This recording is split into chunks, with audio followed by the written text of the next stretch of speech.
What happens when two broken souls meet in the silence of the wild frontier? One man, haunted by loss. One woman, stripped of her voice, but not her strength.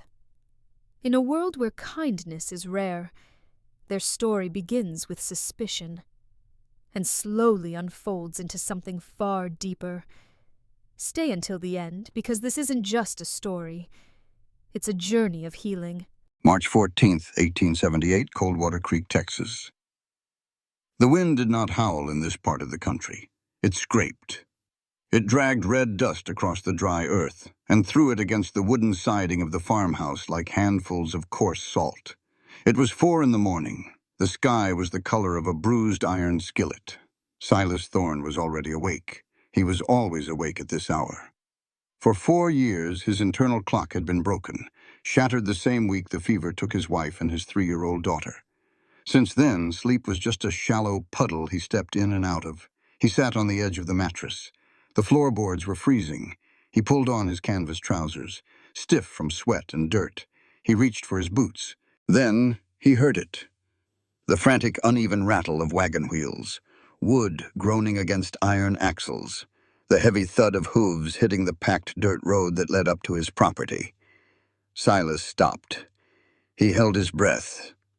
Nobody came to the Thorne Ranch at 4 in the morning. Nobody came to the Thorne Ranch at noon either. Folks in Coldwater Creek knew better. Silas was a man who preferred the company of a tired horse to any breathing human being. The wagon didn't slow to a polite stop. It skidded. Dirt crunched loudly just outside the front gate. Silas stood up. He grabbed his heavy canvas coat from the chair. He reached over the washstand and took his revolver from its holster, checking the cylinder out of pure habit. His thumb rested over the hammer. He heard voices, muffled, hurried, a heavy thud like a sack of winter feed hitting the hard ground. Then the sharp crack of a whip. By the time Silas pushed the front door open, the lantern in his left hand casting a long, swinging yellow arc into the dark, the wagon was already gone. It was nothing but a shrinking shadow heading back toward the main trail, kicking up a cloud of red dust that hung thick in the cold morning air. Silas stepped out onto the porch. The wind bit through his coat. He lowered the lantern. He did not look at the horizon. He looked at the bottom of his steps. It wasn't a sack of feed. It wasn't a wounded calf. It was a woman. She was sitting on the hard-packed dirt at the base of his wooden stairs. Her knees were pulled up to her chest. Her arms were wrapped tight around her legs. She wore a dark, heavy wool dress that looked like it had seen too many miles, coated in a fine layer of the ubiquitous red dust. She had no bags, no trunk, no horse. Silas walked down the steps. His boots were heavy on the wood. He stopped 1 step above the ground. He raised the lantern, letting the light fall directly on her face. Most people squinted when Silas Thorne looked at them. Most people looked away. His face was weathered, deeply lined from the sun and the sheer gravity of a lonely life. His eyes were hard. She did not look away. She stared right back at him. She looked to be in her mid-30s. Her hair was dark, wind-blown, and tangled around her shoulders. Her face was pale from the cold, but her eyes were steady, piercing. They took him in completely. They did not hold fear. They did not beg. Silas noticed a piece of paper pinned to the collar of her dress. It fluttered violently in the wind. He reached down, ripped it free. He held it up to the lantern light. The handwriting was rushed, panicked. Please hide her. She cannot speak. Silas read it twice. His jaw tightened. He crushed the paper in his large, calloused fist. He looked down at her. Did you wander out here on your own, or did that coward in the wagon just throw you out? She didn't open her mouth. She raised one hand, her fingers stiff from the freezing air. She touched her fingertips to her lips. Then she slowly shook her head. Silas let out a harsh breath. A cloud of white vapor plumed in the lantern light. He looked at the retreating wagon tracks carved into his driveway. A deep, sudden anger flared in his chest. Not at her, at the world, at the reckless cruelty of men. He stepped down onto the dirt, standing tall over her, and he spoke. He didn't mumble. He made sure his voice cut through the wind, loud and absolute. "A human being is not a piece of misplaced cargo," Silas said, his tone uncompromising and rigid. "You cannot just dump a person in the dirt in the dead of night and drive away. Every single man and woman on this earth has a fundamental right to be treated with basic respect and dignity. Just because a person lacks a voice, that does not mean they lack rights.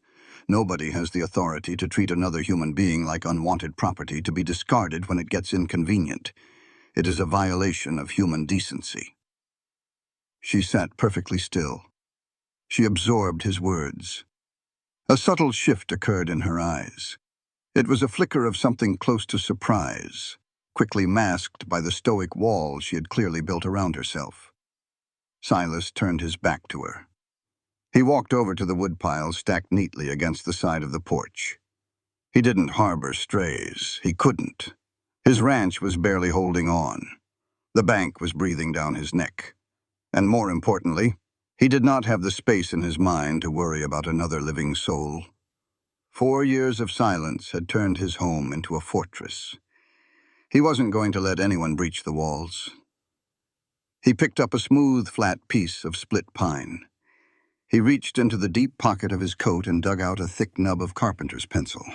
He pressed the pine against the porch railing. He wrote in large, heavy block letters, "You can't stay here." He walked back over. He didn't hand it to her. He tossed it. It landed in the dirt right by her worn leather boots. Abigail Mercer looked at the piece of wood. She had been running for a week. The man who had driven the wagon, a terrified associate of her late husband, had told her this rancher was a hermit, a hard man. He had said the law didn't come out here. It was the only place to hide from Thaddeus Blackwood's men. She did not cry. Crying was a useless language. She had learned that a long time ago. Abby reached into the deep pocket of her apron. Her fingers bypassed a small tin of matches and found what she was looking for, a piece of charred wood, a leftover chunk of charcoal she had scavenged from a dead campfire 2 nights ago. She picked up the piece of pine. She flipped it over. The back was blank. She pressed the charcoal to the wood. Her hand was steady. She wrote quickly, the charcoal scraping loudly in the quiet dawn. When she was finished, she didn't toss it. She held it up toward him. Silas lowered his lantern to illuminate the words. "I know, but your east fence is broken. 3 steers got through last night. They are in Miller's corn now." Silas froze. He read the words again. He looked from the board to her face. How could she possibly know that? The wagon had come in from the main trail, miles from the eastern property line. But then he realized, to get here from the county line, the wagon must have cut through Miller's Ridge. She must have been awake. She must have been watching the shadows in the dark. She saw the downed wire. She saw the silhouettes of his cattle in the neighbor's field. It was a trap, not a malicious one, but a perfect one. She didn't beg for shelter. She didn't appeal to his pity. She offered him a piece of vital information. If his steers ruined Miller's early corn, Miller had the legal right in the county to shoot them or keep them. Silas couldn't afford to lose 3 head of cattle. Not this month. She had given him something he needed, without conditions. Silas stared at the charcoal letters. Then he looked at the woman, Abigail. Though he didn't know her name yet, he only knew she was a problem that was currently freezing on his dirt drive. He made a choice, the only practical choice a rancher could make. "Stay put," Silas grunted. He turned on his heel. He walked away from the porch, leaving her sitting in the dark, and headed straight for the barn. The heavy wooden doors creaked as he pushed them open. The smell of sweet hay, manure, and old leather washed over him. It was a comforting smell, a predictable smell. His horse, Rusty, nickered softly from his stall. "Yeah, I know," Silas muttered. Early start. He worked fast. He didn't bother with a brush. He threw the heavy saddle blanket over Rusty's back, heaved the worn leather saddle up, and pulled the cinch tight. He grabbed his wire cutters, a heavy hammer, and a coil of fresh barbed wire from the workbench, throwing them into the saddlebags. He led Rusty out into the biting wind. He swung up into the saddle. He didn't look back at the porch as he spurred Rusty forward. He rode hard toward the east. The sun was just beginning to crack the horizon, bleeding a pale, bruised purple into the dark sky. The ride took 20 minutes. The wind whipped at his face, stinging his cheeks. When he reached the eastern ridge, he pulled back on the reins. She was right. 2 cedar posts had snapped, probably dry rot and the wind. The wire was down, tangled in the brush, and there, 50 yards into Miller's property, 3 of Silas's steers were happily chewing on the winter stubble and the early shoots of corn. Silas swore under his breath. He spent the next hour working. It was brutal, physical labor.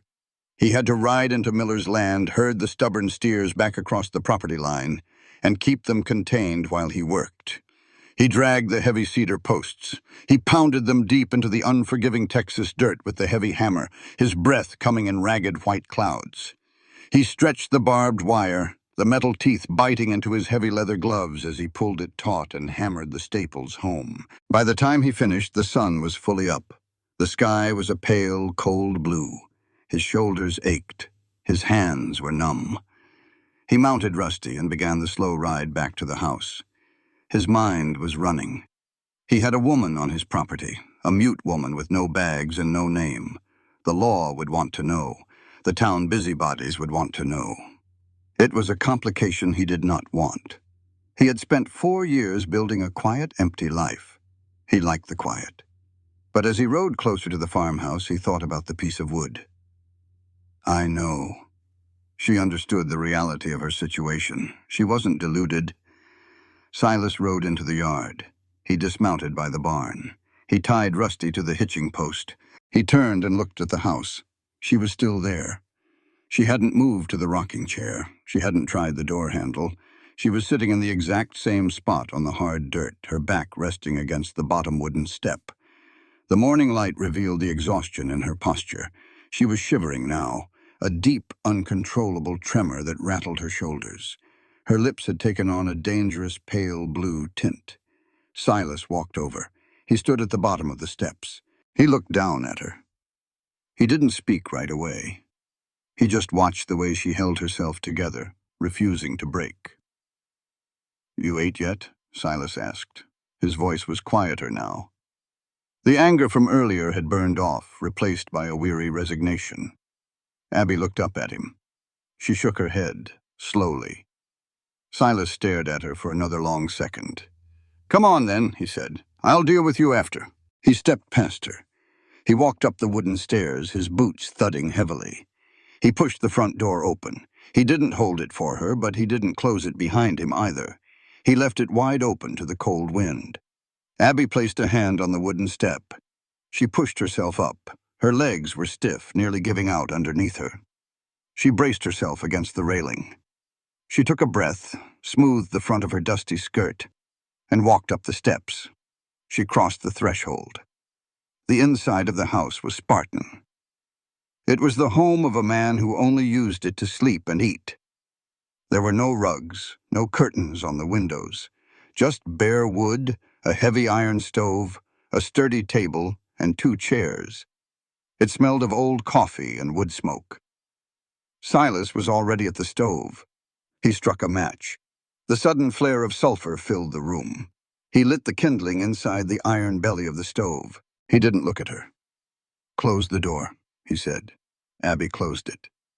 The click of the latch echoed loudly in the stark room. She stood by the door, unsure of her boundaries.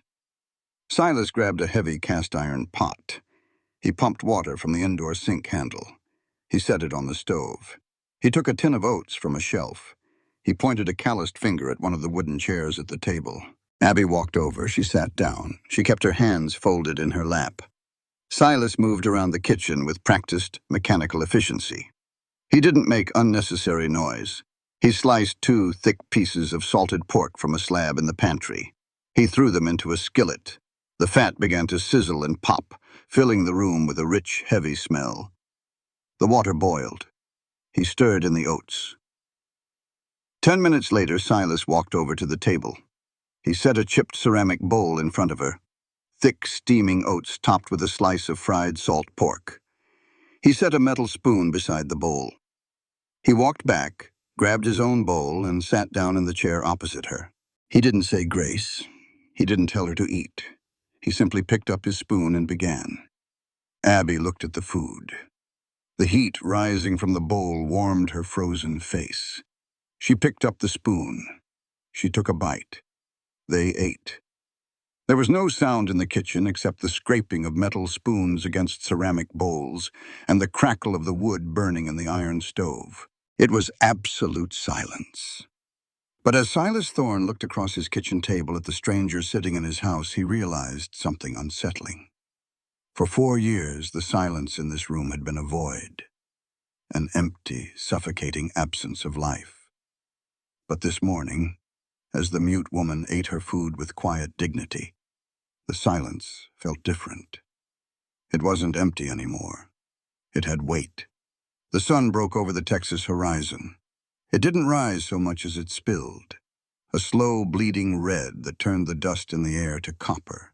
Silas woke in the barn. He lay on a pile of horse blankets. The air smelled of old hay and manure. Familiar, safe. He stared at the wooden rafters. He traced the cracks in the timber with his eyes. He hadn't slept in the house. He couldn't. He sat up. His joints popped. The cold had seeped into his bones overnight. He ran a rough hand over his face. The stubble was thick. He needed a shave. He needed a lot of things. He stood, dusted off his trousers. He walked out of the barn. He expected to find her gone. He figured the cold reality of the place would have set in. A mute woman, a dead-end ranch. She would have walked off down the road, looking for better luck. He stopped in the yard. Smoke was rising from the tin chimney of the farmhouse, thin, steady, white against the morning sky. Silas walked to the house. He took the wooden steps 2 at a time. He didn't knock. It was his house.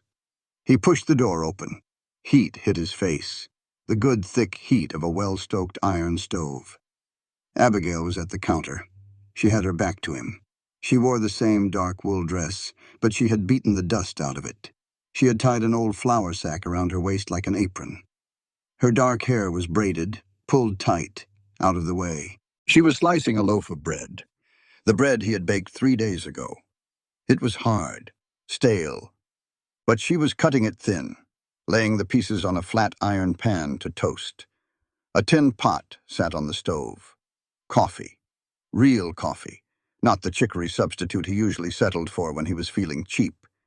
The smell filled the room. It smelled like a home. It made Silas's chest tight. He closed the door. The latch clicked. She turned. She didn't jump. She just looked at him. Her face was calm, unreadable. She pointed to the table. 2 tin mugs, 2 plates. She didn't cross into his space. She didn't try to smile. She just poured the coffee. Black, like tar. She set a mug on his side of the table. Silas sat down. He wrapped his hands around the hot tin. The heat felt good against his calluses. He took a sip. It was strong. Perfect. He looked at her over the rim of the mug. She sat opposite him. She ate her toast in silence. She didn't stare, but she didn't hide either. She simply occupied the space. She filled the void of labor that Silas had ignored for 4 years. The sweeping, the fire building, the coffee. They finished breakfast. Silas stood up. He grabbed his coat from the peg by the door. "I'm riding into town," Silas said. He didn't look at her. "Lock the door from the inside. Don't open it. Not for anybody. You hear a wagon, you step away from the windows." Abby nodded once. A sharp, decisive movement. Silas left. The ride into Coldwater Creek took an hour. The town was a scattered collection of wooden buildings dropped onto the dirt like dice. A bank, a general store, a saloon, a sheriff's office, a church with a steeple that needed paint. The wind blew down the main street, rattling the wooden signs. Silas tied Rusty to the rail outside the general store. He bought flour, salt, a sack of beans. He paid in coins. He didn't speak much to the clerk. He never did. He hauled the sacks out to his saddle. He was tying them down when he heard his name. "Silas." He turned. Sheriff Wyatt Vance stood on the boardwalk. Vance was 50, tired. He wore a canvas coat and a tin star that had lost its shine a decade ago. He chewed on a matchstick. "Wyatt?" Silas nodded. Vance stepped down into the dirt. He walked over. He looked at the sacks of flour. He looked at Silas. "Buying heavy this week," Vance noted. "Winter was hard," Silas said evenly. "Appetite's back." Vance rolled the matchstick to the other side of his mouth. "You hear the commotion last night? Wagon came tearing through the county line, hit the North Road, headed toward your stretch." Silas didn't blink. "I sleep heavy. Must be nice." Vance sighed. He leaned against the hitching post. "I got a headache, Silas. Name's Martha Higgins." Silas knew her. Everyone knew her. The widow of the former mayor, head of the Women's Society. A woman who believed morality was a weapon, and she was the one appointed to swing it. "What does Martha want now?" Silas asked. "She's on a crusade," Vance said. His voice was low, gravelly. "Looking for vagrants, unclaimed women. Says the town is gathering trash. She's petitioning the county judge to expand the poor farm." Silas tightened a leather strap on his saddlebag. He pulled it hard. The poor farm. It was a polite name for a prison.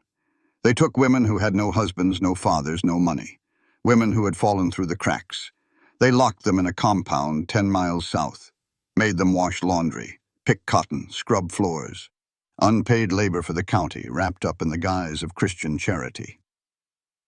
"Martha's got a posse of church ladies knocking on doors," Vance continued.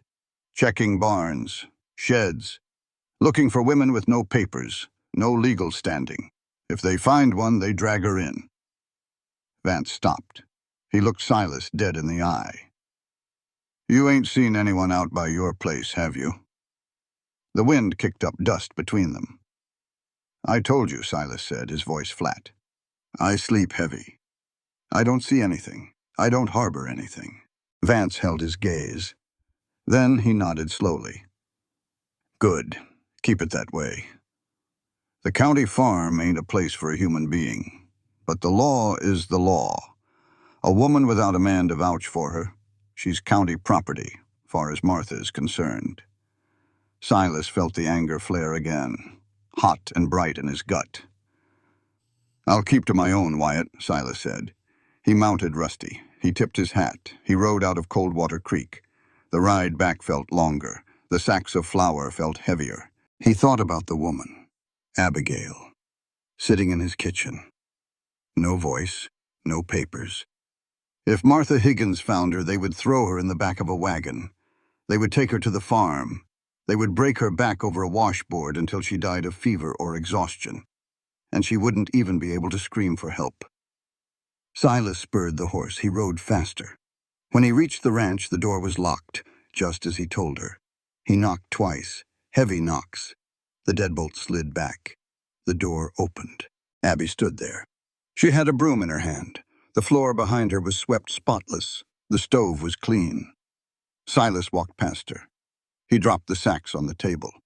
Dust puffed into the air. He didn't take off his coat. He stood in the middle of the room. He looked at her. Really looked at her. The sharp line of her jaw. The intelligence in her eyes. She wasn't a stray. She was a survivor. Silas walked to his desk in the corner. He opened the top drawer. He rummaged through old receipts and bullet casings. He pulled out a piece of paper. Heavy parchment. He grabbed a pen and dipped it in an inkwell. He walked back to the kitchen table. He slammed the paper down. Abby stepped back. Her grip tightened on the broom. Silas ignored her reaction. He leaned over the table. He started writing. His handwriting was jagged, forceful. He wrote 3 lines. He signed his name at the bottom. He turned the paper around. He pushed it toward her. Abby set the broom against the wall. She stepped forward. She looked at the paper. Agreement of employment. Abigail Mercer is hereby employed as the sole housekeeper of the Thorne Ranch. She is provided room and board in exchange for her labor. She resides here legally and under the full employment of Silas Thorne. She stared at the words. She read them again. And again. Silas pulled his piece of carpenter's pencil from his pocket. He laid it on top of the paper. "Write your name at the bottom," Silas commanded. Abby picked up the pencil. Her hand trembled just a fraction. She signed her name. Abigail Mercer. The letters were elegant, looped, a stark contrast to his jagged scrawl. She didn't put the pencil down. She turned the paper over. On the blank back, she wrote a single sentence.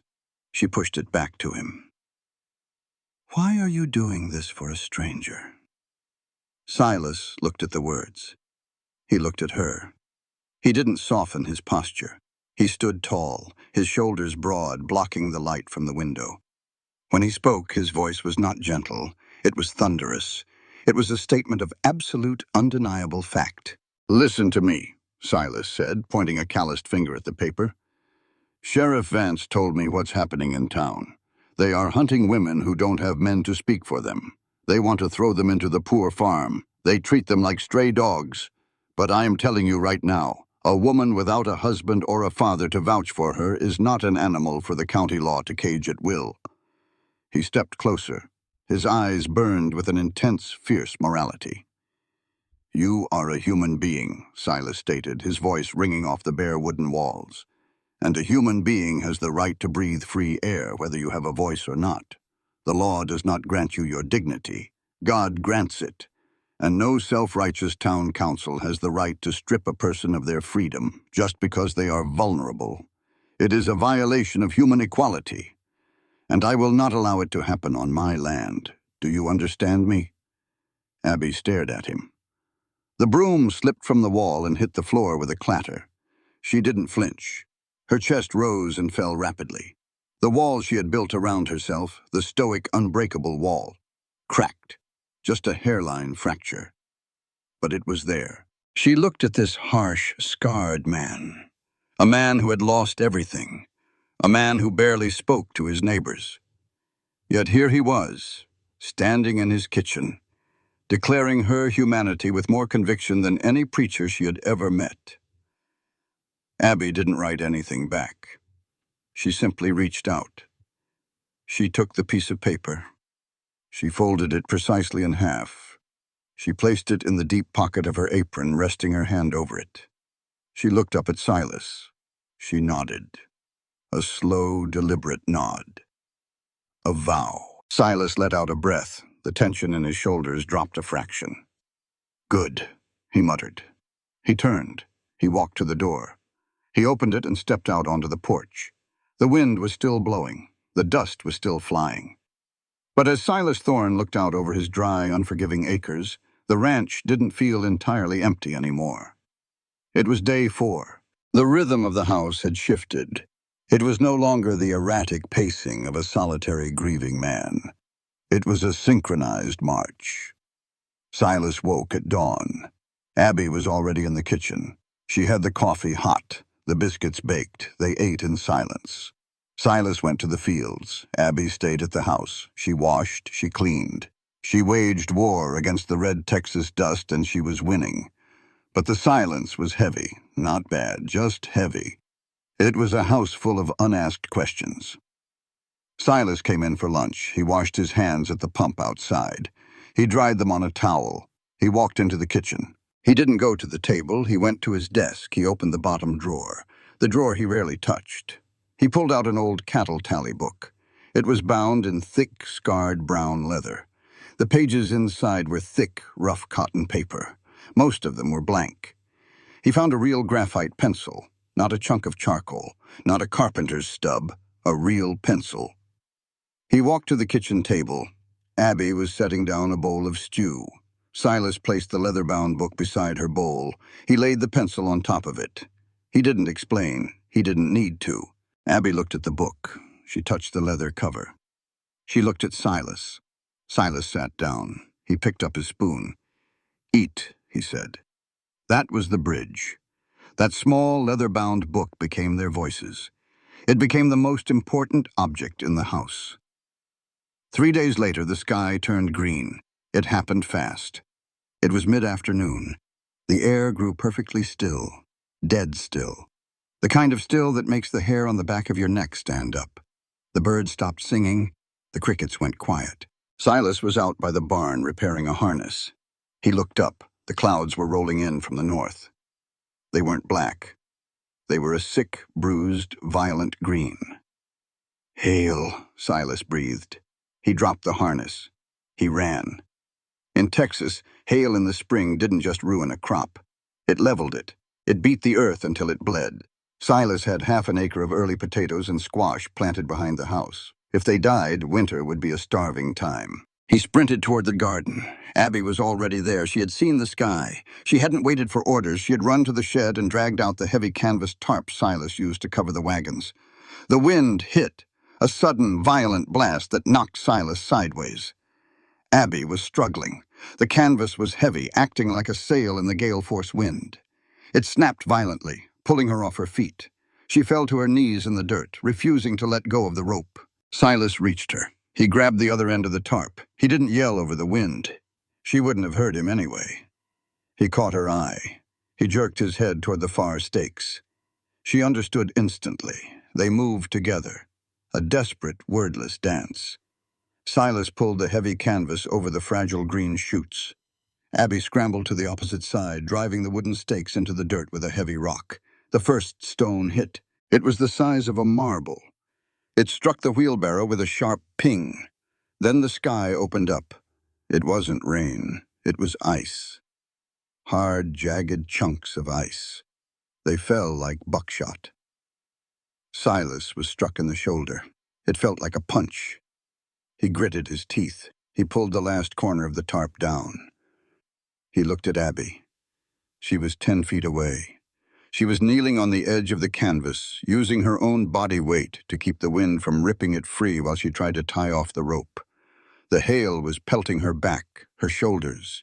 She flinched with every strike, but she didn't let go. Silas lunged forward. He threw himself over her. He covered her with his heavy canvas coat, taking the brunt of the falling ice on his own back. He reached down, grabbed the rope from her freezing fingers, and yanked it tight around the stake. He tied a brutal, fast knot. "Get up!" he roared over the deafening clatter of ice hitting the ground. He hauled her to her feet. He kept his arm wrapped tight around her shoulders, shielding her head. They ran for the house. The distance was 50 yards. It felt like a mile. The hail chewed up the dirt around them. They hit the porch. Silas shoved the door open. They stumbled inside. He slammed the door shut, throwing his weight against it as the wind howled. Silence, except for the deafening roar of ice hitting the tin roof. Silas leaned against the door, panting. His chest heaved. His hat was gone, blown away. His hair was wet and plastered to his forehead. Abby stood in the center of the room. She was soaking wet. Her dress was plastered to her skin. Her hands were raw and red from the rope. She was shivering violently. But she looked at Silas. She didn't look scared. She looked alive. Her chest rose and fell in time with his. They had saved the crop. They had done it together, without a single spoken word. They had moved as one unit, anticipating the other's needs, covering the other's blind spots. Silas pushed off the door. He walked to the stove. He threw 3 fresh logs inside. The fire roared to life. He went to the linen chest. He pulled out a thick wool blanket. He walked over to Abby. He didn't ask. He just wrapped it around her shivering shoulders. "Stand by the fire," he commanded softly. Abby pulled the blanket tight. She moved to the stove. The heat began to radiate through her frozen clothes. Silas sat at the table. He rubbed his bruised shoulder. He watched her. He realized something. He didn't just tolerate her presence anymore. He respected her. She didn't panic. She didn't wait to be saved. She fought. The storm raged for another hour, then passed as quickly as it came. Evening fell. The sky cleared, leaving a cold, crisp night. They ate supper, potatoes and salted beef. The leather-bound notebook sat exactly in the middle of the table. Silas finished his meal. He sat back in his chair. He looked at the notebook. Then he looked at Abby. He wanted to ask a question, a simple question. He wanted to ask when she thought the mud would dry enough to check the cattle. He didn't want to write it. He was tired of the pencil. Silas raised his hands. He felt ridiculous. He was a 42-year-old rancher with hands like tanned leather. His fingers were thick, clumsy. He pointed at the window. He pointed at the ground. He made a rolling motion with his hand, trying to convey the passage of time. He raised his eyebrows, making a questioning face. It was a terrible pantomime. He looked like a man swatting invisible bees. Abby stopped eating. She put her spoon down. She watched him. A tiny, almost imperceptible smile tugged at the corner of her mouth. It was the first time he had seen anything resembling a smile on her face. She didn't reach for the notebook. She leaned across the table. She reached out and took his right hand. Silas froze. Her hands were small, cold. The skin was softer than his, but he could feel the calluses building on her palms from the broom and the ropes. She held his large, rough hand in hers. She didn't pull away from the dirt ground into his knuckles. She gently folded his pinky, ring, and middle finger down into his palm. She left his index finger extended. Then, she took her own left hand, extending her index finger. Slowly, deliberately, she touched the tip of his right index finger to the tip of her left index finger. Then she drew a small circle in the air with her right index finger, bringing it back to rest on the tip of her left finger again. She met his eyes. She mouthed the word, exaggerating the shape of her lips. When? Silas stared at their connected hands. The touch was electric. It had been 4 years since another human being had touched him with anything resembling gentleness. He swallowed hard. His throat felt dry. Abby released his hand. She sat back in her chair. She repeated the motion herself. Smooth, fluid. When? Silas raised his hand. His thick fingers felt stiff. He extended his index finger. He held up his other index finger. He drew the clumsy circle in the air. He touched the fingertips together. He looked at her for confirmation. Abby nodded. Silas lowered his hands. He looked at the wood grain of the table. His heart was beating faster than it had during the hailstorm. He had just spoken his first word in her language. He didn't try another one. Not that night. It was enough. The bridge had been crossed. Later, after Abby had gone to the small back room to sleep, Silas remained in the kitchen. The oil lamp burned low, casting long shadows against the walls. Silas sat at the table. He stared at the flame. He raised his hands in the quiet dark. He extended his index finger. He drew the circle. He touched the fingertips together. He did it again and again, over and over in the silence of the Texas night. His rough, calloused hands slowly learning the shape of a new world, learning how to speak without making a sound. Sunday mornings in Coldwater Creek belonged to the church. The bell would ring at 9. You could hear it all the way out on the Thorne property if the wind was blowing right. Silas didn't go to church, not since the fever. He figured God knew where to find him if there was anything left to discuss. It was a quiet morning. The air was crisp. The kind of clear, sharp Texas morning that made a man feel like he could see all the way to the edge of the world. Silas was in the barn, oiling a bridle. Abby was in the house. Then, the dog barked. Silas didn't own a dog. The barking came from down the drive. He stepped out of the barn. A black buggy was rolling up the dirt road. A small terrier trotted alongside it. Silas recognized the buggy. He recognized the horse. Reverend Josiah Miller. Silas wiped his hands on an old rag. He didn't smile. He just stood his ground as the buggy rolled to a halt in the yard. The Reverend climbed down. He was a plump man, face red from the wind. He wore a stiff black suit that looked uncomfortable. He patted the dust off his sleeves. "Morning, Silas," Miller called out. His voice was loud, practiced, used to reaching the back pews. "Reverend?" Silas nodded. "Don't see much of you in town," Miller said. He looked around the yard. His eyes lingered on the farmhouse. "Heard you had a change in your domestic situation." Word traveled fast, faster than a brush fire. "I hired a housekeeper," Silas said, short, flat. The front door of the farmhouse opened. Abby stepped out onto the porch. She held a basket of wet laundry. She stopped when she saw the buggy. She looked at the Reverend. Her face didn't change. She just stood there, holding the heavy woven basket against her hip. Miller's eyes lit up.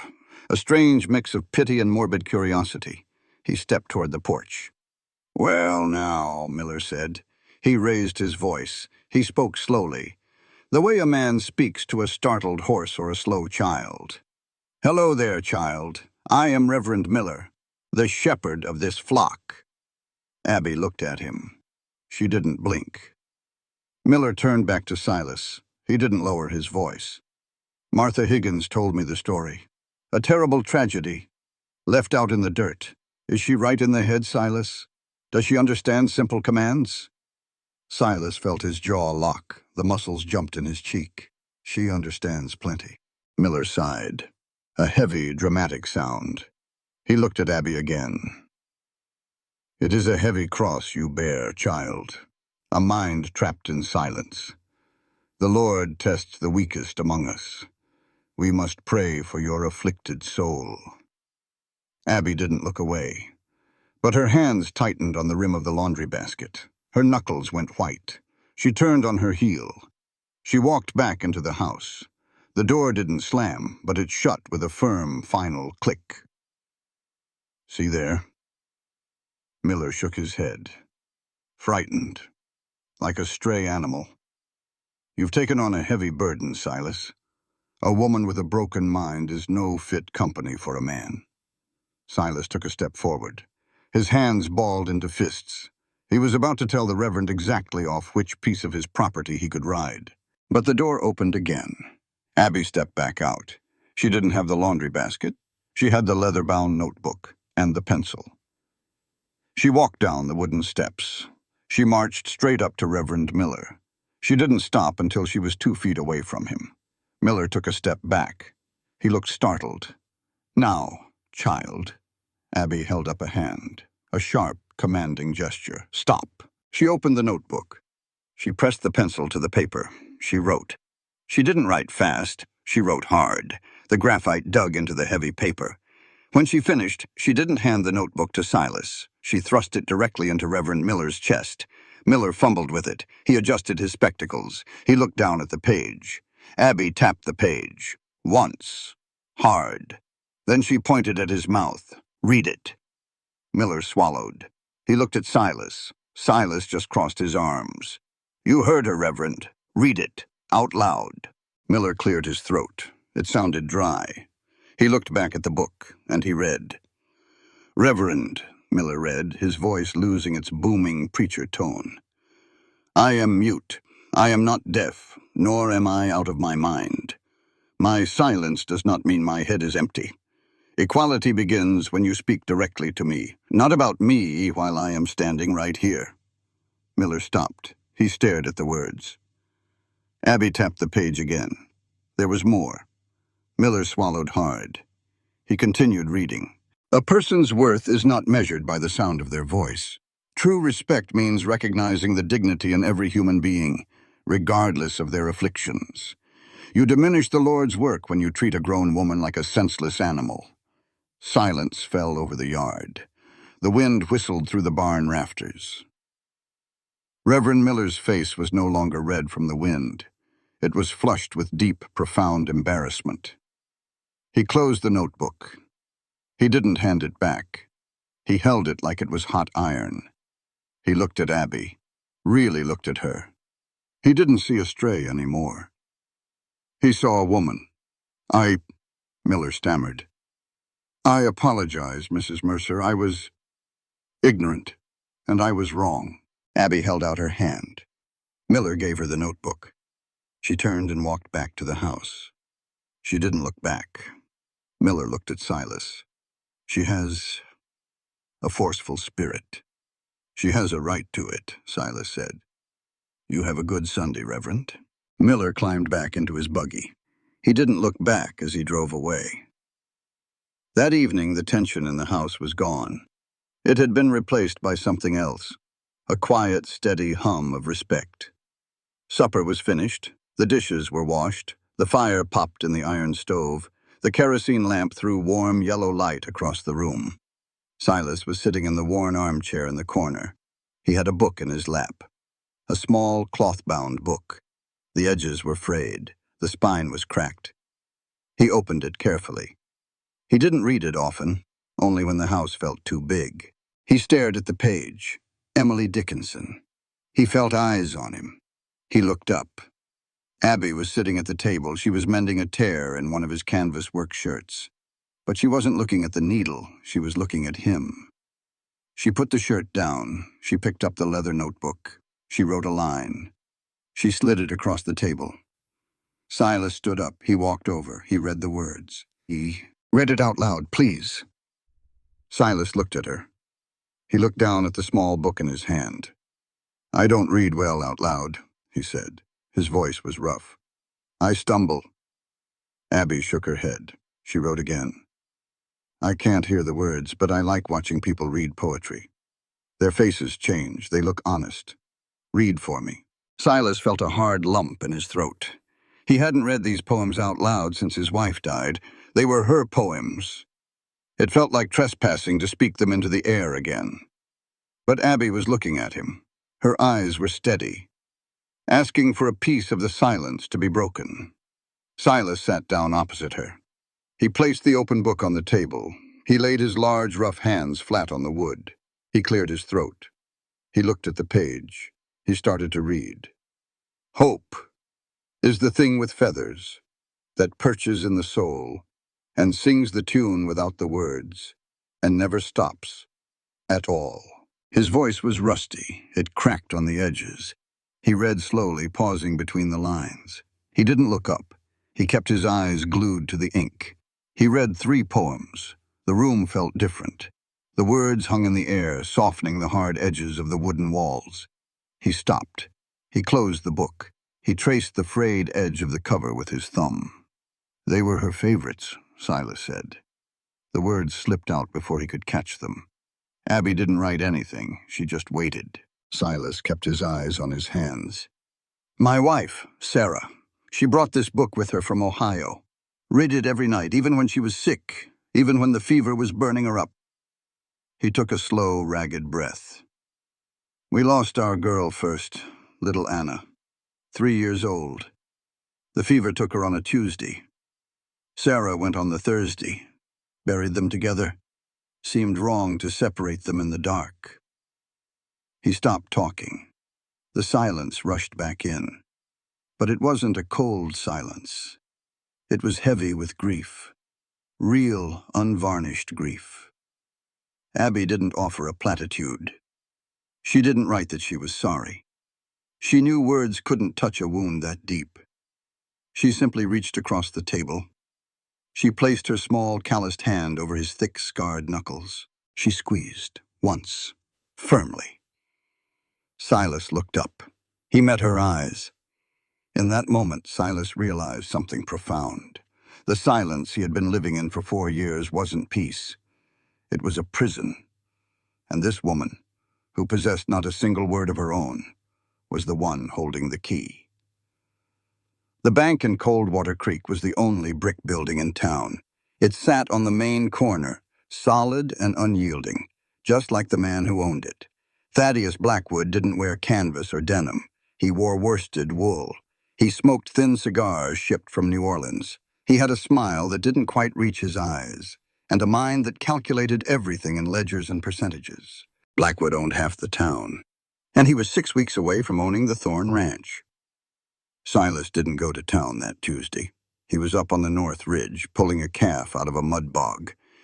He was up to his knees in thick black Texas mud, sweating through his shirt despite the chill in the air. Abby was at the ranch, alone. It was mid-morning. She was hanging wet laundry on the line behind the house. The wind snapped the damp sheets like sails. She pinned a shirt to the wire. She reached into her basket. Then she stopped. The ground vibrated, just slightly. But she felt it through the soles of her boots. She turned. She looked past the house, down the long dirt drive. 3 riders. They weren't moving fast. They were taking their time. Arrogant, sure of themselves. They rode big, deep-chested horses. They wore long dusters, the tails draped over their saddles. Abby didn't panic. Panic made you blind. She dropped the wooden clothespin back into the basket. She walked toward the house. She didn't run. Running invited a chase. She walked with a steady, measured pace. She reached the back porch. She stepped inside the kitchen.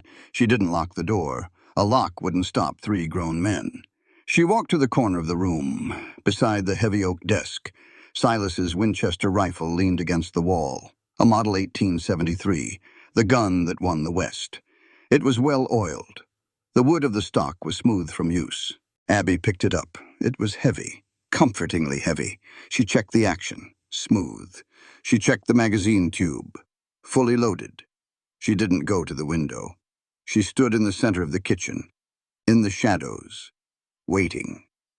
She heard the horses stop out front, the jingle of spurs hitting the dirt, heavy boots on the wooden steps of the front porch, a hard knock, 3 sharp raps. "Hello, the house," a voice called out. Rough, grating. "Looking for the master of the property, or the missus." Abby didn't move. She didn't breathe loudly. "Door's open," another voice muttered. The handle turned. The door pushed open. The sunlight spilled into the dim kitchen, bringing the shape of a large man with it. He stepped across the threshold. He had a hand resting casually on the butt of his revolver. He stopped dead in his tracks. Abby stood 10 feet away. The Winchester was raised. The brass butt plate was tucked firmly into her shoulder. Her left hand gripped the fore end tightly. Her right hand was on the lever, her index finger resting lightly on the trigger. The barrel was pointed dead center at the man's chest. She didn't shake. The barrel didn't waver a single millimeter. Her eyes were locked onto his, cold, empty, dangerous. The man slowly raised his hands, moving them away from his gun belt. "Easy now, lady," he said. His voice lost its rough edge. It went tight. "We ain't looking for trouble." The other 2 men stepped up behind him on the porch. They stopped when they saw the rifle. "Just asking a question," the first man said.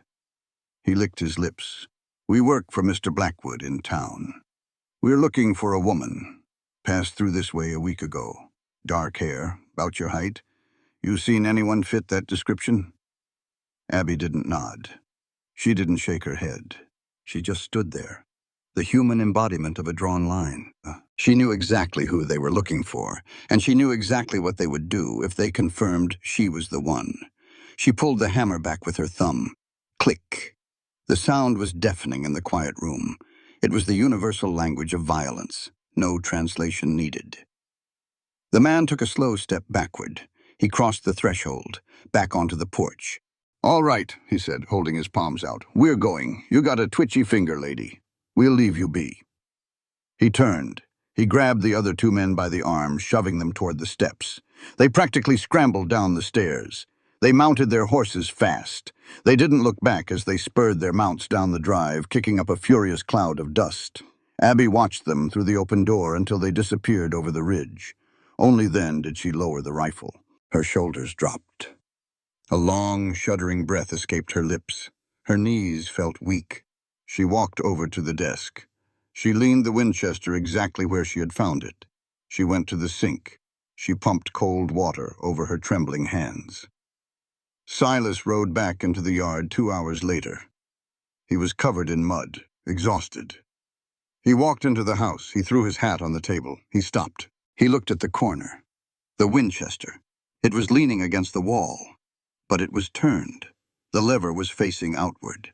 Silas always left it facing inward. A habit formed over 20 years. He looked at Abby. She was kneading dough at the counter. Silas walked over to the rifle. He picked it up. He checked the hammer. It was down, but there was a round chambered. He hadn't left it chambered. He laid the gun on the table. "Who was here?" Silas asked. His voice was quiet, dangerous. Abby stopped kneading. She wiped her hands on her apron. She walked to the table. She picked up the notebook and the pencil. 3 men.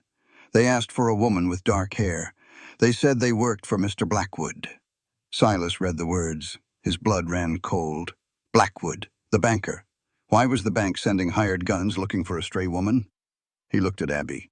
"Did they hurt you?" She shook her head. "Why did they leave?" Silas asked. Abby looked at the rifle on the table. Then she looked at Silas. She picked up the pencil again. "I pointed that at them." Silas stared at the paper. He looked at the heavy Winchester. It kicked like a mule. Most men couldn't hold it steady from the shoulder. "Where did you learn to handle a rifle like that?" Silas asked. Abby stared at the blank page for a long time. The pencil hovered over the paper. Her hand was perfectly still. The silence in the room stretched tight like a wire about to snap. Finally, she lowered the pencil. She wrote slowly, carefully. "My father taught me to hunt." She paused. Then she wrote another line. And she wrote another. "Then my husband taught me to protect myself." Silas read the words. "Your husband." He looked up. "Is he the one looking for you? Did you run from him?" Abby closed her eyes for a second. She shook her head. She wrote again. "He is dead." Silas felt a strange pang in his chest, a twist of something he didn't quite understand. Relief? Sorrow? He watched her write one final paragraph. She pushed the book toward him. He was a good man, but he worked for Thaddeus Blackwood, and working for a bad man makes you do terrible things. My husband realized that too late. He stole something from Blackwood, something that proves Blackwood has been stealing land from poor farmers for years. Before my husband died, he gave it to me. He told me to run. I am still learning how to live with the fact that the man I loved was both a thief and a hero. Silas read the paragraph twice. The gravity of the words sank in. She wasn't just a stray. She was a woman carrying a death sentence, and she had brought it to his door. But as he looked at her standing there, flour on her hands, her eyes filled with a weary, tragic honesty, he didn't feel anger. He didn't feel the urge to throw her out. He felt a deep, profound respect. "Blackwood is a poison," Silas said slowly. "He's been choking this county for 10 years. If what you have can stop him, he'll kill to get it back." Abby nodded. She picked up the pencil. "I know. I should leave. I am putting you in danger." Silas looked at the words. He reached out and closed the notebook. He pushed it aside. He picked up the Winchester. He levered the chambered round out. It spun in the air, and he caught it neatly in his palm. He slid it back into the loading gate. "A man who runs from trouble just dies tired," Silas said. He looked her dead in the eye. "This is my property. You are under my employ. If Blackwood wants to come onto my land and threaten my people, he's going to find out exactly why I like living alone." He set the rifle back in the corner, facing inward. "Get supper started," Silas said, his voice returning to its normal gruff rhythm. "I'm starved." Abby watched him walk to the wash basin. A heavy weight lifted off her chest. She turned back to the dough. For the first time in a very long time, she felt like she didn't have to keep running. If you believe in stories that carry meaning, please like, comment your thoughts, share, and subscribe to be part of this journey. Spring moved slow in Texas. It didn't rush. It just steadily baked the winter out of the hard dirt. 6 weeks. That was how long Abigail Mercer had been on the Thorn Ranch.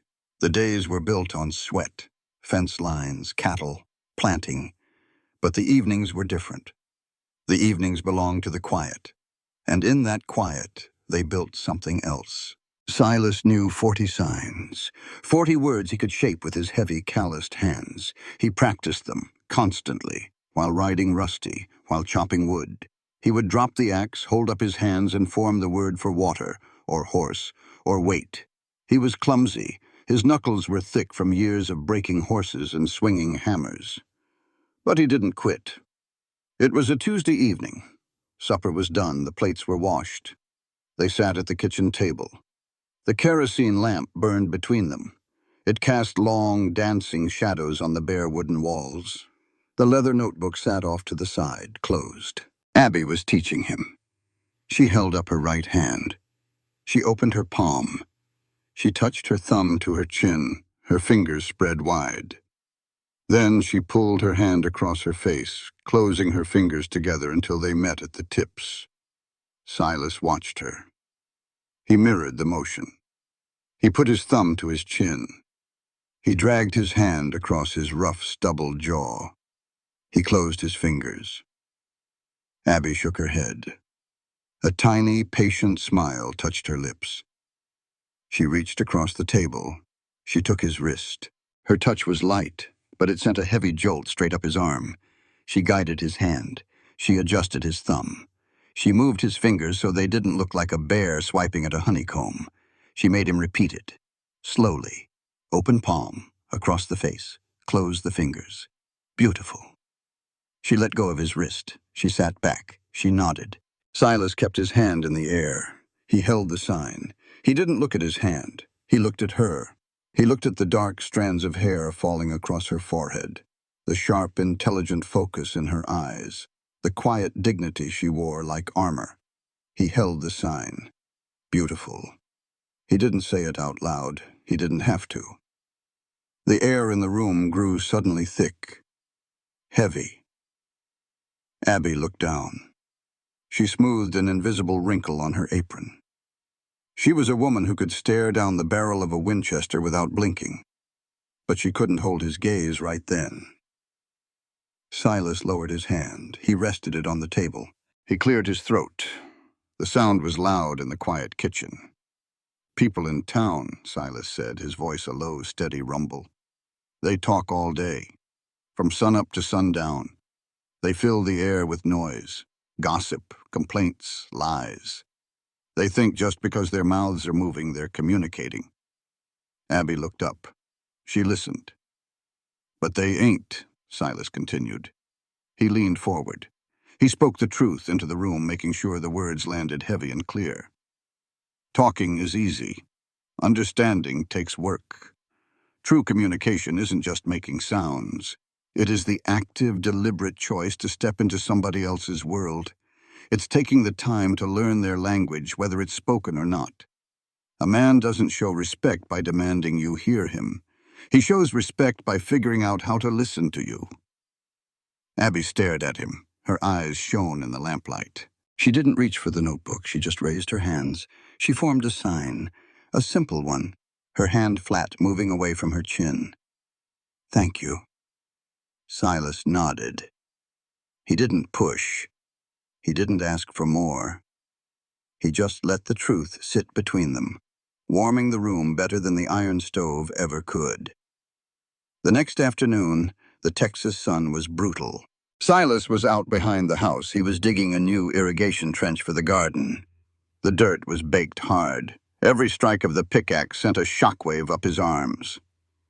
Abby was nearby. She was kneeling in the dirt, tying up early tomato vines to thin wooden stakes. Her hands were caked in dry mud. Silas stopped swinging.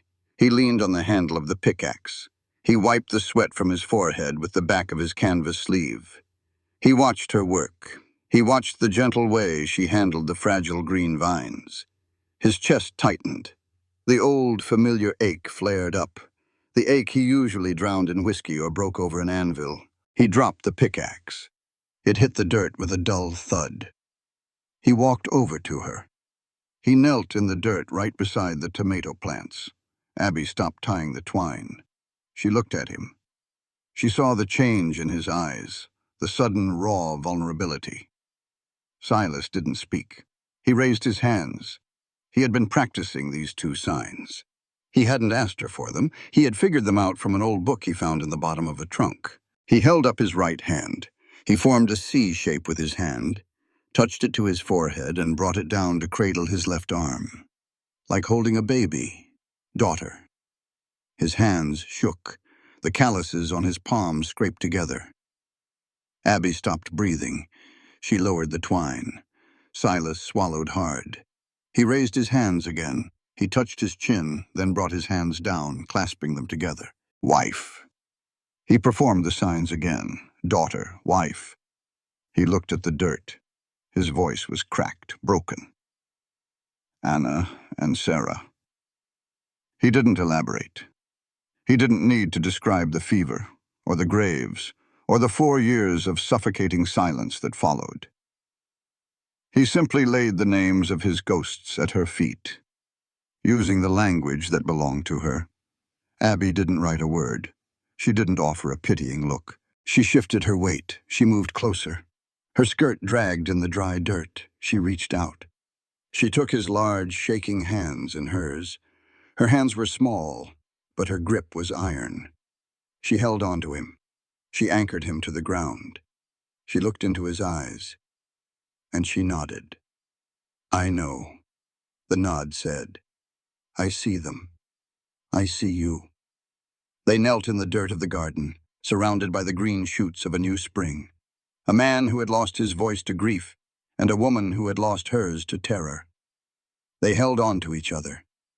And for the first time in 4 years, Silas Thorne felt the heavy, crushing weight on his chest begin to lift. The trap didn't snap shut at the ranch, it snapped in town. It was Friday.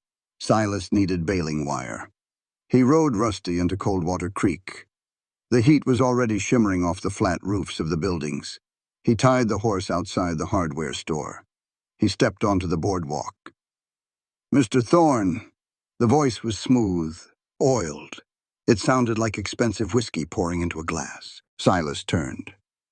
Thaddeus Blackwood stood under the awning of the bank. He wore a gray worsted wool suit. A gold watch chain hung across his vest. He held a silver-tipped walking stick. 2 men stood behind him. Big men. The kind of men who broke bones for a living. Silas didn't step off the boardwalk. He didn't flinch. "Blackwood," Silas said. Blackwood smiled. It was a terrible smile. All teeth, no warmth. "I hear you've taken in a stray, Silas. A silent woman. Tragic thing. Truly." Silas felt the muscles in his back go tight. "My house is my business." "Usually, yes," Blackwood said. He took a slow step forward. He leaned on his cane. "But your house sits on land that belongs to my bank. The note is due in 2 weeks, Silas. $600. You don't have it. We both know you don't." Silas stared at him. "I'll have the money." "No, you won't," Blackwood chuckled softly. "But that isn't why I stopped you. I stopped you as a courtesy, to warn a neighbor." Blackwood stepped closer. His voice dropped to a conspiratorial whisper. "That woman in your kitchen. Her name is Abigail Voss. She is the widow of my former ledger clerk, Theodore Voss, and she is a thief." The world stopped spinning for a fraction of a second. Silas didn't show it. He kept his face carved out of stone. "You're lying." "Am I?" Blackwood sighed. He pulled a silver cigar case from his pocket. "Theodore embezzled money. He stole a private ledger from my vault. When I caught him, well, he had a riding accident. Tragic. But before he passed, he gave the ledger to his wife, and she ran." Blackwood lit his cigar.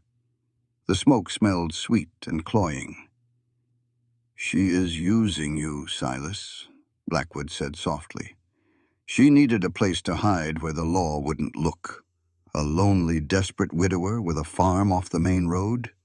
You were the perfect mark. She doesn't care about you. She cares about saving her own neck." Silas felt a cold spike of doubt drive itself straight into his ribs. He remembered the Winchester, the way she handled it, the men who came looking, a good man who did a terrible thing. She had written that. "Bring me the ledger," Blackwood said, blowing smoke into the hot air. "Bring it to me by tomorrow. Do that, and I forgive your debt. You keep your farm. You keep your quiet life. If you don't, I take the farm, and my men take the woman." Blackwood tapped his cane on the boardwalk. He turned and walked back into the bank. Silas stood frozen. The sun beat down on his shoulders. The doubt spread through his veins like venom. He didn't buy the wire. He untied Rusty. He swung into the saddle and rode hard. He rode the horse into a lather. The dust kicked up behind him like a storm. He hit the ranch yard fast. He didn't bother tying the horse. He hit the ground running. He took the porch steps in a single stride. He slammed the front door open. Abby was at the stove. She jumped. The wooden spoon in her hand clattered to the floor. She took one look at his face, the thunder in his eyes, the rigid set of his jaw. Silas didn't take off his hat. He didn't take off his coat. He stood in the middle of the kitchen, breathing hard. Abigail Voss, Silas spat the name out. It tasted like ash. Abby's face went completely white. The color drained from her cheeks in an instant. She took a step back until her spine hit the counter. Silas walked to the table. He grabbed the leather notebook. He grabbed the pencil. He threw them onto the table. "Who is Theodore Voss?" Silas demanded. His voice was a whip crack. "Who is Thaddeus Blackwood to you?" Abby stared at the notebook. Her hands started to tremble. She reached out slowly. She picked up the pencil. She wrote quickly, frantically. She pushed the book toward him. "Where did you hear that name?" "Blackwood," Silas yelled. He slammed his fist onto the table. The wood groaned. "He stopped me in town. He told me exactly who you are. A thief on the run, using my farm as a hideout, using me." Abby shook her head violently. She grabbed the pencil again. "He is lying. Theodore didn't embezzle money. Blackwood is a criminal. He steals land. Theodore found out." Silas read the words, but he couldn't hear them. The fear of losing the farm, the fear of having his walls breached by a lie was roaring in his ears. "He said you have a ledger," Silas yelled. "Do you?" Abby stopped writing. She looked at him. The fear in her eyes was replaced by something else, a deep, heavy sorrow. She nodded. She turned. She walked to the small pantry. She reached behind a sack of flour. She pulled out a thick, oilcloth-wrapped bundle. She walked back to the table. She unwrapped it. A black leather ledger. She laid it on the table. She picked up her pencil. "This is the proof. Deeds. Forged signatures. 12 families. Blackwood ruined. Theodore was going to the marshal. Blackwood killed him. I took it so the families could get their land back." Silas looked at the black book. It looked like a bomb sitting on his kitchen table. "You brought this here," Silas said. His voice dropped to a dangerous, lethal whisper. "You brought a target to my front door. You brought men with guns to my house. And you didn't say a damn word about it." Abby wrote frantically. "I was afraid. If I told you, I thought you would throw me out." Silas read the words. And then he made the biggest mistake of his life. He let his fear do the talking. "You think a secret protects a man?" Silas said, his voice hard, unyielding. "It doesn't. Withholding the truth from someone because you think they can't handle it isn't protection. It is arrogance. Real respect means giving a man the whole truth so he can make his own choice about his own life. You didn't protect me. You took my choice away. You made me a pawn." Abby stared at him. The tears she never let fall finally pooled in her eyes. She reached for the pencil. She needed to explain. She needed to tell him she trusted him. She put the pencil to the paper. Silas reached out. He planted his large hand flat on top of the open notebook. He didn't just stop her from writing. He physically covered the page. "No," Silas said. His voice was cold. Final. "I'm done reading. I don't want to hear it." He took his hand away. He pushed the notebook across the table. It slid over the edge and hit the floor. Abby flinched as if he had struck her across the face. The sound of the book hitting the floor echoed in the room. It was the sound of a voice being crushed. Silas didn't look at her. He couldn't bear to look at the devastation in her eyes. He turned his back. He walked out the front door. He didn't close it. He walked straight to the barn. He walked into the dark, smelling the hay and the dust. He sank down onto a pile of feed sacks. He put his head in his hands. Inside the house, Abigail Voss stood alone. She looked at the black ledger on the table. She looked at the leather notebook lying on the floor. She didn't pick it up. She had survived terror. She had survived running. She had survived silence. But Silas Thorne, pushing her words away, hurt worse than all of it combined. Abigail Mercer did not cry. Crying was a luxury for women who had someone to catch their tears. Abby only had the hard, packed dirt floor of the kitchen. She looked at the black ledger sitting on the table. She looked at the leather notebook Silas had shoved onto the floor. He was afraid. She understood that. She had brought a storm to his doorstep, but his fear had made him deaf. He had taken away the only voice she had. She picked up the leather notebook. She dusted off the cover. She set it gently on the table. Then she picked up the black ledger. She didn't wait for Silas to come back from the barn. She didn't wait to see if his anger would cool. Waiting was how you got trapped. Waiting was how Thaddeus Blackwood won. She walked out the back door. Silas had taken Rusty. But there was an older mare in the corral, a roan with a gentle eye. Abby grabbed a bridle from the post. She slipped it over the mare's head. She didn't bother with a saddle. She didn't have the time. She grabbed a fistful of mane, hoisted herself up, and swung her leg over the mare's bare back. She tucked the heavy ledger into her apron. She kicked the mare into a hard trot. She rode straight for Coldwater Creek. The wind whipped her dark hair around her face. The sun beat down on her shoulders. She didn't slow down. She hit the edge of town an hour later. The streets were busy, wagons, horses, people walking the boardwalks. She didn't look at any of them. She rode straight to the jailhouse. She slid off the mare. She tied the reins to the hitching post. She walked through the front door of the sheriff's office. Sheriff Wyatt Vance was sitting at his desk. He was drinking coffee from a tin cup. He looked up. He recognized her from Silas's description. The dark hair, the silent intensity. "Can I help you, ma'am?" Vance asked. He sounded tired. Abby walked to his desk. She didn't hesitate. She pulled the black ledger from her apron. She dropped it on his desk. It landed with a heavy, definitive thud. Vance frowned. He looked at the book. "What's this?" Abby reached across his desk. She grabbed a pencil and a blank sheet of bounty paper. She wrote fast. The graphite snapped once, but she kept writing. She finished, slid the paper to him, and tapped it hard. Vance picked it up. He read it out loud. His voice started low, then grew tight. "This is Thaddeus Blackwood's private ledger. It contains the forged deeds, the fake loans, and the stolen land of 12 families in this county. My husband died trying to bring it to the marshal. Blackwood is coming for Silas Thorne's ranch today to get it back." Vance stopped reading. He stared at the black book. He didn't touch it. He looked like it might bite him. "Ma'am," Vance said. His voice was unsteady. "Thaddeus Blackwood practically owns this town. He pays the mayor. He pays the judge. You're asking me to step in front of a moving train." Abby's eyes went dark, a fierce, burning black. She grabbed the pencil again. She pressed so hard the lead tore through the rough paper. She shoved it into his chest. Vance read the new words. He didn't read them out loud this time, but the words burned in his mind.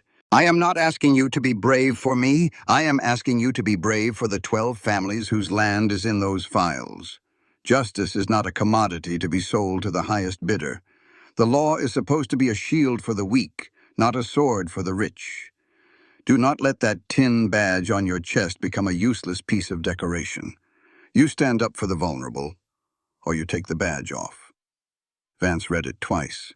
He looked at the badge on his chest. It was tarnished, scratched. He had worn it for 15 years. Somewhere along the line, it had just become a piece of metal. He looked up at Abby. The silent woman was demanding he find his voice. Vance slowly reached out. He opened the black ledger. He flipped through the pages. The numbers were there. The forged signatures, the theft, all neatly documented in ink. Vance closed the book. He stood up. He strapped his gun belt around his waist. "Deputy!" Vance shouted toward the back room. "Saddle the horses. Grab the shotguns. We're riding out to the Thorne place." He looked at Abby. "You stay here. It ain't safe." Abby shook her head. She walked out the door ahead of him. Back at the ranch, the dust was settling in the yard. Silas was standing on his front porch. The Winchester rifle was in his hands. The hammer was back. Thaddeus Blackwood sat on a tall black gelding in the middle of the yard. 4 hired men flanked him. Their hands were resting casually on their holsters. "You're making a mistake, Silas," Blackwood said. He sounded bored. "Just go inside. Bring out the woman. Bring out the book. Your debt vanishes. It's a simple trade."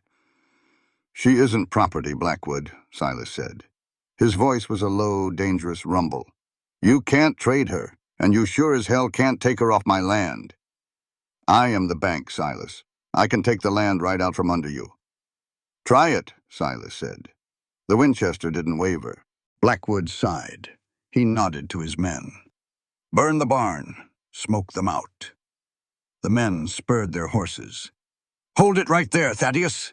The voice cracked like a bullwhip across the yard. Blackwood turned.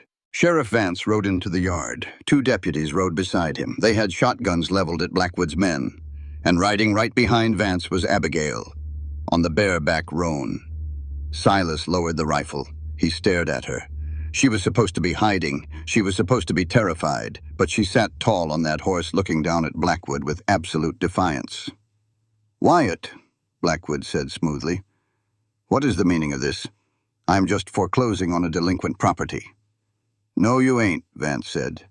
He pulled a folded piece of paper from his pocket. "I sent a wire to the federal marshal in Austin 10 minutes ago, outlining the contents of a certain black ledger. Warrants are being drawn up as we speak." Blackwood's face drained of color. The arrogant sneer vanished. "Put your hands where I can see them, Thaddeus," Vance said. He drew his Colt. "You're under arrest for fraud, theft, and the murder of Theodore Voss." Blackwood's men looked at the shotguns. They slowly raised their hands. It was over in 5 minutes. Blackwood and his men were disarmed and shackled. The deputies led them away down the dirt road. The yard went quiet. Sheriff Vance tipped his hat to Silas. He looked at Abby, giving her a slow, respectful nod. Then he rode after his deputies. Silas stood on the porch. He looked at Abby. She slid off the roan mare. She didn't walk toward the porch. She stayed in the yard, holding the horse's reins. Silas leaned the Winchester against the railing. He walked down the steps. His boots crunched on the dirt. He stopped 3 feet away from her. He didn't have his notebook. She didn't have hers. Silas swallowed the lump of pride in his throat. He raised his hands, his rough, calloused hands. He formed an A shape with his right hand. He circled it over his heart. "Sorry." He did it slowly, deliberately, holding her gaze the entire time. Abby watched his hands. The tension in her shoulders melted. The hard, stoic wall she had rebuilt that afternoon crumbled into dust. She didn't run to him. She didn't cry. She raised her right hand. She touched her fingers to her chin. She moved her hand forward, opening her palm toward him. "Thank you." The space between them was entirely silent, and for the first time, the silence was perfect. 2 days passed. The air in Coldwater Creek felt lighter, like a sudden thunderstorm had washed the humidity away. Thaddeus Blackwood was sitting in a federal cell in Austin. The deeds were being returned to the families. The bank was under investigation. Sheriff Vance rode out to the Thorn Ranch on a Tuesday afternoon. Silas was repairing the front gate. Abby was on the porch, peeling potatoes. Vance dismounted. He walked over to Silas. He handed him a cigar. Silas took it, sticking it unlit in the corner of his mouth. "Marshall sent a wire," Vance said, leaning against the fence post. "Blackwood is singing like a bird, trying to cut a deal. He won't get one. The evidence is too solid." "Good," Silas said. He pulled on a pair of leather work gloves. Vance looked toward the porch. He lowered his voice. "I received her file from Missouri. The background check for the trial." Silas stopped working. He looked at the sheriff.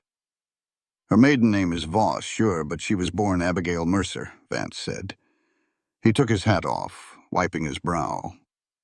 "Her father was Johann Mercer. Heard of him?" Silas shook his head. "Famous man in St. Louis," Vance continued. "A teacher. He was the one who developed that hand talk for the deaf and mute in the state. Started a whole school for it. Made a real system out of it. When he died, the papers called him a pioneer."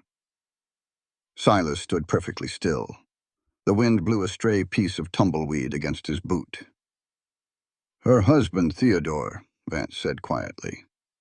"The report says he never learned a lick of it. Used a slate and chalk for 5 years of marriage. Never bothered to learn his own wife's language." Vance put his hat back on. He patted Silas on the shoulder. "Thought you ought to know, seeing as how you're wearing out your fingers trying to talk to her. See you around, Silas."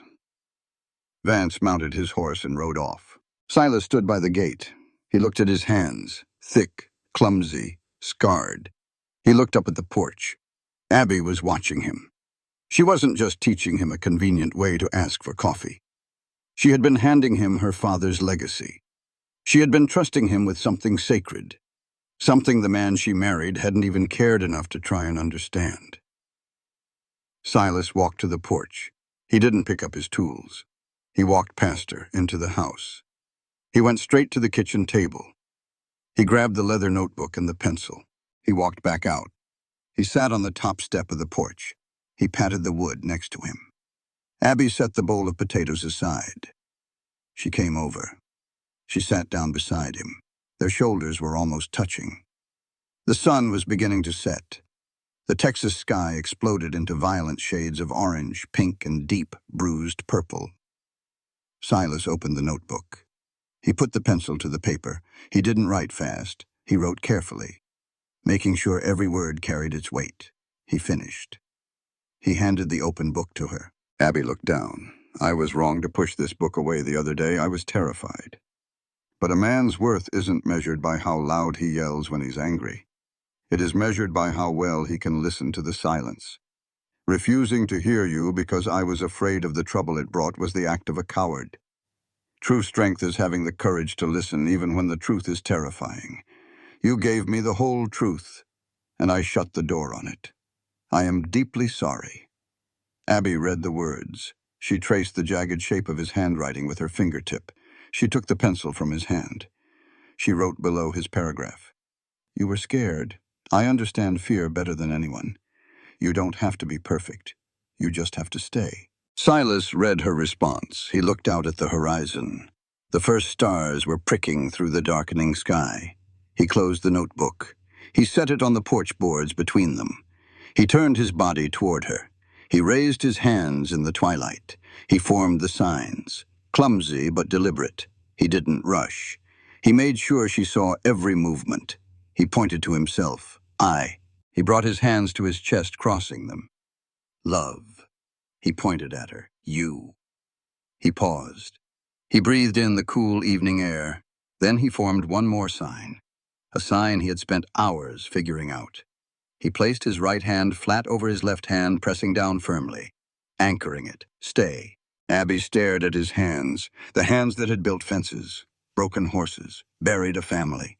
Hands that were now speaking the language her father had built, speaking it just for her. She didn't pick up the notebook. She raised her own hands. She pointed to herself. She placed her hand over his left hand, pressing down firmly. Stay. She looked into his eyes, and she smiled. A real full smile that changed the entire landscape of her face. Silas reached out. He took her hand. He didn't pull her into a desperate embrace. He just held her hand, resting it on his knee. They sat on the porch.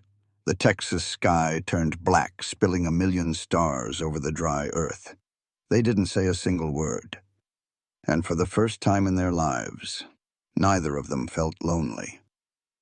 The winter of 1878 was mild, but the spring of 1879 brought new life to the Thorn Ranch in ways the dirt had never seen. It was a Tuesday morning. The air smelled like fresh rain and blooming sage. Breakfast was over. The dishes were clear. Silas sat at the kitchen table. Abby was wiping down the counter. Silas didn't get up to head to the barn. He reached into his coat pocket. He pulled out a small rectangular object wrapped in brown paper. He set it on the table. He reached into his other pocket. He pulled out his whittling knife, a short, sharp blade he kept razor thin. He unwrapped the paper. It was a notebook, but it wasn't the old, battered cattle tally book they had been using for a year. It was brand new, thick cream-colored paper, bound in rich, dark cordovan leather. Abby stopped wiping the counter. She turned. She looked at the book. Silas opened the knife. He pressed the blade into the heavy leather cover. He carved carefully, deep, permanent grooves. S. Thorn. He brushed the leather shavings away. He looked at Abby. She walked over to the table. She stood beside his chair. Silas pressed the knife back into the leather, and he carved the next letter. A. Mercer. He set the knife down. He slid the notebook across the table so it faced her. S. Thorne and A. Mercer Silas stood up. He was a big man, but he looked incredibly fragile in that moment. He raised his hands. He pointed to the book. He pointed to her. He pointed to himself. Then he brought his hands together, clasping them tight, right over his heart. "Will you?" Abby looked at the carved leather. She looked at the calloused hands held against his chest. She didn't sign back. She didn't write a note. She picked up the whittling knife. She flipped it in her hand, finding the grip. She leaned over the notebook. Below their names, she carved a single, deep, undeniable word. Yes. The wedding took place 3 weeks later. It wasn't in the church. It was in the front yard of the ranch, under the sprawling branches of the old live oak tree. Sheriff Vance was there, and Reverend Miller. Miller wore his Sunday best. He stood before them, holding his Bible. But when it came time for the vows, he didn't boom his voice across the yard. He looked at Abby. He looked at Silas. Reverend Miller carefully set his Bible on a small wooden table. He raised his hands. They were trembling slightly. He had spent 2 weeks sitting with Silas on the porch, learning what he needed to know. Miller formed the signs. "Do you choose this man?" Abby smiled. She signed back, her hands fluid and graceful. "I choose him." Miller turned to Silas. He didn't need to sign for Silas to hear, but he did it anyway, because it was the right thing to do. "Do you choose this woman?" Silas signed back, steady and sure. "I choose her." Reverend Miller brought his hands together, then opened them wide. "I pronounce you husband and wife." There was no applause, there was no grand music, just the rustle of the wind through the oak leaves. And it was perfect. Spring, 1880. Coldwater Creek had changed. It didn't happen overnight. It happened slowly, like a river carving through limestone. It started with the blacksmith's 2 deaf sons. They had spent their lives sitting in the dirt behind the forge, ignored by the town. Until Silas Thorne walked into the shop to get a horse shod, saw the boys, and started talking to them with his hands. Now, every Wednesday afternoon, Silas sat on the boardwalk outside the general store. The 2 boys sat with him. And slowly, other children started to watch. Then adults. Silas taught them, not with speeches, but with patience. Inside the farmhouse, the kitchen was warm. Abigail Thorne sat at the heavy oak desk in the corner. She wasn't using a pencil. She was using a fountain pen and a bottle of India ink. She was writing a book, A Frontier Guide to Hand Talk, by Abigail Thorne. It was a manual, a way for isolated families across the Western Territories to learn the language her father had built. A way to ensure that no child and no woman would ever be trapped in silence again. Silas walked into the house. He hung his hat on the peg. He poured 2 cups of coffee. He walked over to the desk and set a cup down beside her inkwell. He didn't tap her shoulder. He didn't interrupt her train of thought. He just pulled up a chair and sat beside her. He pulled a blank sheet of paper toward him. He dipped his own pen in the ink. He looked at the description she had written for the sign for water. Silas carefully began to sketch the illustration of the hand. His drawings weren't artistic, but they were precise, because he knew exactly how the hand was supposed to fold. He had learned every curve and every joint the hard way. Abby stopped writing. She looked at the drawing taking shape under his hand. She looked at her husband. Years later, when the town had fully accepted the language, people would ask Silas how he had the patience to learn it. They thought it was a burden, a chore he had undertaken out of pity. Silas never bothered to correct them out loud. But he knew the truth. Love wasn't about finding a loud voice to drown out the loneliness. It wasn't about filling the air with useless noise just to prove you were alive. Love was finding someone willing to sit with you in the absolute quiet. Someone willing to learn the shape of your silence. Love was sitting at a desk in a dusty Texas farmhouse, drawing hands on a piece of paper, and knowing that you had finally found your way home. This story exists within the realm of fiction, where imagination shapes reality. Any similarities to real-life individuals, organizations, or events are entirely coincidental. The author does not endorse or represent any real entity through the content of this work. Out here in the West, where the wind carries dust across empty land and silence can stretch for miles, people often believe that strength means standing alone. But this story reminds us of something far deeper, something quieter, yet far more powerful. Strength is not just the ability to endure hardship. It is the courage to open your door when the world has taught you to keep it shut. It is the willingness to trust again, even after loss has carved its scars into your soul. Silas Thorne believed his life had ended the day he buried his family. He chose isolation, convinced that silence was safer than connection. And Abigail Mercer, stripped of her voice, hunted by powerful men, had every reason to believe that the world only takes, never gives. Yet when their paths crossed, something extraordinary happened. Not through grand gestures or spoken promises, but through small, deliberate acts, sharing a meal, offering warmth, learning each other's language, they rebuilt something both had lost, a sense of humanity. The true lesson of this story is that dignity does not come from status, wealth, or even the law. It comes from how we choose to treat one another. Abigail, though voiceless, carried truth and courage stronger than any spoken word. Silas, though broken, chose to stand for what was right, even when it put everything he had at risk. Together, they remind us that compassion is not weakness. It is resistance against a cruel world. And sometimes the quietest people carry the loudest truths. Another powerful meaning lies in communication itself. We often think that words are what connect us, but this story proves otherwise. Understanding requires effort, patience, and the humility to step into someone else's world. Silas didn't just hear Abigail, he learned to listen in a way he never had before. And in doing so, he didn't just save her, he saved himself. In the end, this story teaches us that even in the harshest environments, kindness can take root. That even when the world tries to reduce people to property, silence, or weakness, there will always be those who choose to see humanity instead. And perhaps most importantly, it reminds us that no one is truly beyond redemption, as long as they are willing to stand for something greater than themselves. So wherever you are and whatever you've been through, remember this. You don't need to be loud to be strong. You don't need to have everything to give something meaningful. Sometimes, all it takes is one act of courage, one moment of compassion, to change a life, maybe even your own.